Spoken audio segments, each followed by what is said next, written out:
793 days. For the first time in 2 years, my hero Ultra Rumble has finally decided to buff Mount Lady. It's been a long time coming and I've been waiting for these buffs for ages. Some of these changes were unexpected, but were badly needed for the character. Not to mention they dropped this patch right after they dropped the new 3-star skin for her.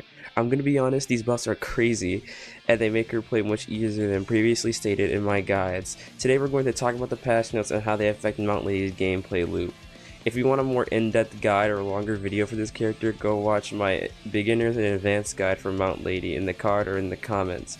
This video isn't going to be as well structured as the guides, but I will try my best. That being said, let's get started.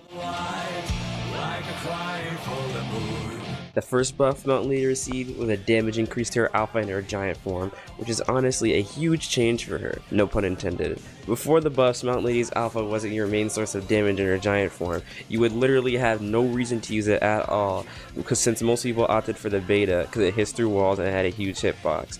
People also like to use the Gamma instead because it does crazy damage and it's good for catching flyers. But with this damage increase to the alpha, it becomes a very strong move to use now. It can break shields in about 2 hits if you hit the person directly with it. It also means leveling the alpha in the earlier game, as I previously stated, has greater value than before. Oh, and fun fact, her alpha can also hit through walls, which I found out the other day. Technically, it's only the shockwave of the move, but it's still worth knowing. The second buff Mount Lady received is a damage increase to her beta in her base form. I'm gonna be so honest, this is the buff that I least expected her to get. It was a really nice change for her though, since her beta is her main close range engage tool and combo starter. Having more damage on it means it'll be easier to kill somebody. There's not really much to add here for the beta buff, but it's still a very nice thing to have. Now the final buff, which is by far her biggest buff, is that she's back to having 350 HP. This is easily her best buff this patch.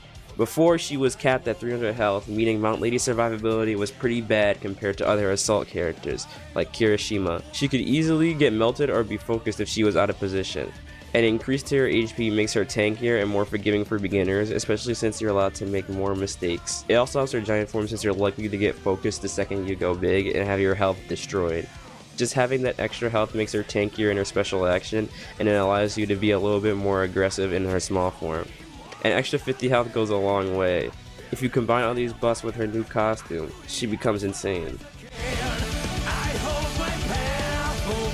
Aside from her HP buff, her new costume that could be unlocked from the area control event takes her damage from being lackluster and essentially back to how she was in Season 1. If you tune her costume with Fixer, her alpha will gain from as little as 7 to 8 damage increase to a 10 to 11 damage increase if built correctly.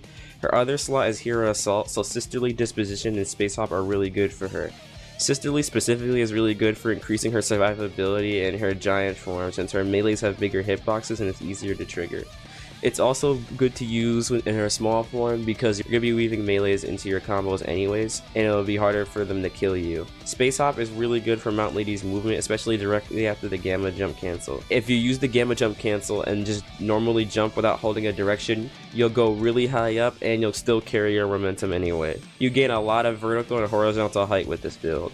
I personally like to run Sisterly since I like to abuse her giant form in smaller circles and get easy kills, and more defense in giant form makes it easier to do that.